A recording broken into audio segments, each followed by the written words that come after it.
এই লেকচারে আমরা সিপিইউর অর্গানাইজেশনের আরেকটা পোর্শন দেখব, যেটা কিনা আমাদের রিক্স রিডিউস ইনস্ট্রাকশন সেট কম্পিউটার এবং আমাদের কমপ্লেক্স ইনস্ট্রাকশন সেট কম্পিউটারের মধ্যে পার্থক্য বলতে পারো, বা জিনিসগুলো কি বলেছে তাদের আইডিয়াস ক্লিয়ার এখান থেকে করব।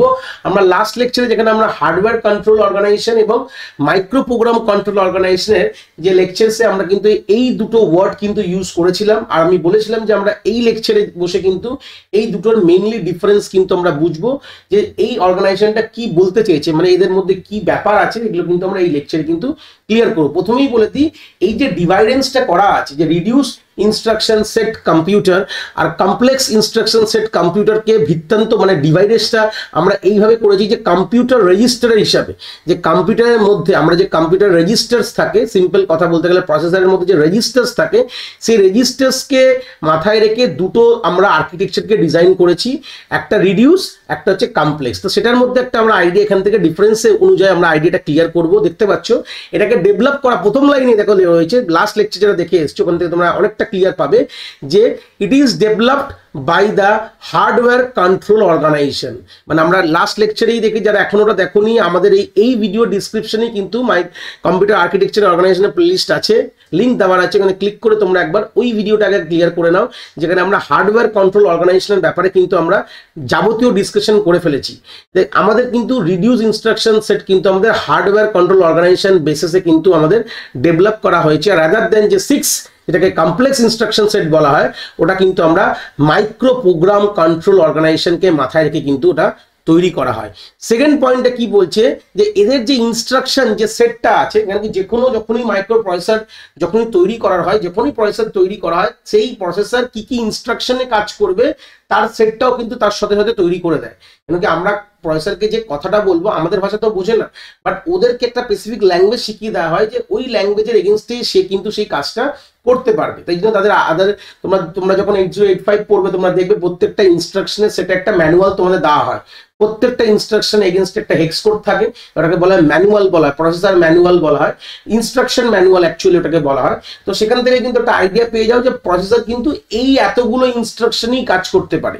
এখন তখনকার দিনে একটা লিমিটেড সেট অফ ইনস্ট্রাকশন ছিল, এখনকার দিনে এটা অনেকটা বেশি হয়ে গেছে, আমাদের এখন হাইলি আপডেটেড সিস্টেম প্রসেসর বলতে পারো, সেখানে আমাদের অনেকগুলো ইনস্ট্রাকশন সাপোর্ট করে। তো ওই ভিত্তিতে এই পয়েন্টটা লেখা রয়েছে যে they have smaller instruction set, মানে যে রিডিউস যে আমাদের যে কম্পিউটারগুলো আছে, রিডিউস ইনস্ট্রাকশন আমাদের কম্পিউটার সেট যেটা আছে, সেটা কিন্তু আমাদের লেস দেন 100 ইনস্ট্রাকশন কিন্তু আমাদের এখানে সাপোর্ট করে, 100 অর লেস আমাদের ইনস্ট্রাকশন সাপোর্ট করে, রাদার দেন যেহেতু আমাদের কমপ্লেক্স ইনস্ট্রাকশন সেট, যেহেতু কমপ্লেক্স কথাটা থেকেই বুঝতে পারছো যে এখানে কিন্তু আমাদের 100 থেকে 250 ইনস্ট্রাকশন কিন্তু এরকম সিস্টেমগুলো কিন্তু সাপোর্ট করতে পারে।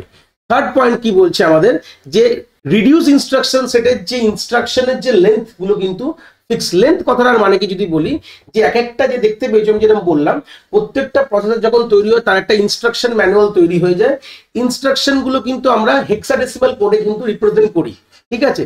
যে কোনো ইনস্ট্রাকশন যেটা আমরা ইংলিশ ল্যাঙ্গুয়েজে পড়ি, সেটা কি তার এগেইনস্ট একটা হেক্সাডেসিমাল কোড থাকে, ম্যাপিং করে দেওয়া থাকে। সেই হেক্সাডেসিমাল কোডের যে bit size, how many bit যদি বলি, কতগুলো বিট অ্যাকুয়ার করছে ওই ইনস্ট্রাকশনটা, ওটা কিন্তু ফিক্সড সাইজ হয়। রিডিউস ইনস্ট্রাকশন সেটে ওটা কিন্তু ফিক্স, কিন্তু ভেরিয়েবল হয় না।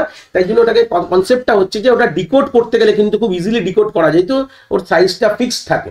আর যেহেতু আমাদের 3 নম্বর পয়েন্টে অবভিয়াসলি 6-এ কি বলছে, যে এখানে কিন্তু ভ্যারিয়েবল লেন্থ কিন্তু ইনস্ট্রাকশন ফরম্যাট, এটাই জেনারেলি হওয়া উচিত, যে আমাদের ইনস্ট্রাকশনের সাইজ কখনোই ফিক্সড না। যখন তোমরা 8085 পড়বে পরে একটা দেখবে যে প্রত্যেকটা ইনস্ট্রাকশনের যে হাউ মেনি বিটস লাগছে ইনস্ট্রাকশনটাকে মানে করতে, মানে ইনস্ট্রাকশনটাকে রিপ্রেজেন্ট করতে কতগুলো বিট লাগে, সেটা কিন্তু প্রত্যেকটা ইনস্ট্রাকশন ওয়াইজ কিন্তু আলাদা। কিছু 8 বিটে হয়, কিছু 16 বিটে হয়, কিছু 24 বিটে হয়। দেখবে তোমরা যখন পরবর্তীকালে 8085 পড়বে, দেখলে বুঝতে পারবে যে প্রত্যেকটা ইনস্ট্রাকশনের যে সেট কিন্তু আমাদের একটা ভেরিয়েবল লেন্থের দিয়ে কিন্তু আমাদের আইডেন্টিফাই করছে। ফোর্থ পয়েন্ট কি বলছে, যে রিক্স যে প্রসেসর গুলো execute one instruction in one machine cycle, মানে যে কোনো ইনস্ট্রাকশনকে একটা মেশিন সাইকেলে কিন্তু এক্সিকিউট করার মতন ক্ষমতা কিন্তু রিক্স প্রসেসর আছে। কেন কি দেখতেই পাচ্ছ স্মলার ইনস্ট্রাকশন সেট আছে, আর ফিক্সড লেন্থ যেহেতু থাকে, আর একটা হার্ডওয়্যার কন্ট্রোল পুরো অর্গানাইজেশন বেস করে বানানো রয়েছে, সেই সূত্রে একটা ইনস্ট্রাকশন এক্সিকিউট করতে একটা মেশিন সাইকেল লাগে। মেশিন সাইকেল কি জিনিস সেটা আমরা অলরেডি আমার এর আগের ভিডিওতে আমরা অলরেডি ডিসকাস করেছি। যারা এখনো ওই কনসেপ্টগুলো ক্লিয়ার করোনি, এই জায়গায় দাঁড়িয়ে কিন্তু এটা আমি এখানে ক্লিয়ার করবো না। তোমরা ওই লেকচারসগুলো একবারকে ফলো অন করো, যেটা লিঙ্ক তোমরা ডিসক্রিপশনে পেয়ে যাবে। ওগুলো ক্লিয়ার না করলে এগুলো কিন্তু তোমরা খুব সচরাচর খুব ভালো করে বুঝতে পারবে না, এগুলো অলরেডি আমি ক্লিয়ার করে দিয়েছি।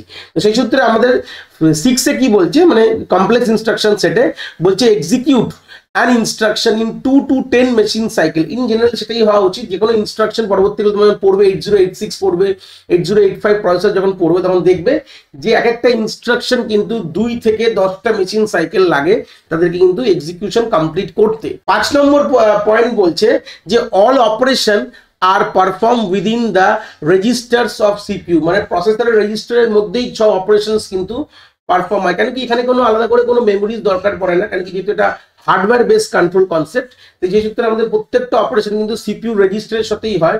কিন্তু যেটা 6 প্রসেসরের কনসেপ্টে বলছে যে provides direct manipulation of operant residing in the memory. তার মানে এখানে বুঝতে পারছো যে এরকম ধরনের সিস্টেমগুলো কমপ্লেক্স ইনস্ট্রাকশন সেটে কিন্তু একটা মেমোরি বা র্যাম লাগানো থাকে বা ক্যাশ মেমোরি বলতে পারো। তাহলে আমরা ডাইরেক্টলি অপারেন্ট কিন্তু মেমোরিতে থাকে বা ক্যাশে থাকে, সেখান থেকে কিন্তু আমাদের এক্সিকিউশন কিন্তু আমাদের হয় কনসেপ্টটা। তো 6 system shorten execution time by reducing the number of clock pulse per instruction. যদি আমাদের 6 সিস্টেমের সময়টা কমাতে হয়, যে 6 মানে আমাদের রিডিউস ইনস্ট্রাকশন সেটের কম্পিউটার যেগুলো আছে তাদের যদি ইনস্ট্রাকশনের সময় কমাতে হয়, এক্সিকিউশন টাইম কমাতে, তাহলে কিন্তু আমরা কি করব, প্রত্যেকটা যে ইনস্ট্রাকশনে যে কতগুলো ক্লক পালস লাগে, যেটাকে টি স্টেট বলেছিলাম আমি, সেটাকে রিডিউস করলেই কিন্তু আমাদের সময়টা কিন্তু একটা এক্সিকিউশনের সময় কিন্তু কমে যাবে। আর রাদার দেন যে 6 সিস্টেম কি বলছি, এদের এক্সিকিউশন সময়টা কিভাবে কমায়, এদের নাম্বার অফ যে কোড আছে, নাম্বার অফ ইনস্ট্রাকশন পার প্রোগ্রামকে যদি কমাতে পারে, সিম্পল দেখতে পাচ্ছ যে shorten execution time by reducing the number of instruction per program, মানে একটা প্রোগ্রামে যতগুলো ইনস্ট্রাকশন আছে সেটা যদি কমানো যায় তাহলেই আমাদের কিন্তু সময় কিন্তু 6 সিস্টেমের সময় কিন্তু আমাদের কমে যাবে। এখানে বলছে যে 7 নম্বর পয়েন্টে বলছে only load and store instruction can access the memory. Load এবং স্টোর ইনস্ট্রাকশন দিয়ে আমরা মেমোরিকে অ্যাক্সেস করতে পারি, এটা রিক্স সিস্টেমের কথা বলা হয়েছে। আর 6 সিস্টেমে বলছে larger number of instruction can access the memory. অনেক শুধু লোড আর স্টোর ছাড়াও কিন্তু অনেক ধরনের ইনস্ট্রাকশন আছে যেটা সাহায্যে আমরা মেমোরিকে অ্যাক্সেস করতে পারি। আর এই রিডিউস ইনস্ট্রাকশন সেট পরবর্তীকালে তোমরা জানবে, অলরেডি আমার এই আর্কিটেকচার প্লেলিস্টে আমি একটা আইডিয়া দিয়েছি পাইপলাইন কনসেপ্টটা কি বলা হয়, হাইলি পাইপলাইন কনসেপ্ট বলা হয়েছে, আর এটা হচ্ছে লেস পাইপলাইন। হাইলি পাইপলাইন এবং লেস পাইপলাইন কথাটা যদি মানেটা এখান থেকে ক্লিয়ার করি, পাইপলাইন কথাটার মানে হচ্ছে যে প্রসেসর যে ফেজে কাজ করছে সেই কোনো ফেজকে আমরা এমটি রাখবো না। একটা ফেজ থেকে যখন আরেকটা ফেজে যখন মুভ হয় ইনস্ট্রাকশন, তাহলে তার আগের ফেজে কিন্তু নেক্সট ইনস্ট্রাকশন এসে বসে যাবে। এটাকে বলা হয় পাইপলাইনিং কনসেপ্ট বলা হয়।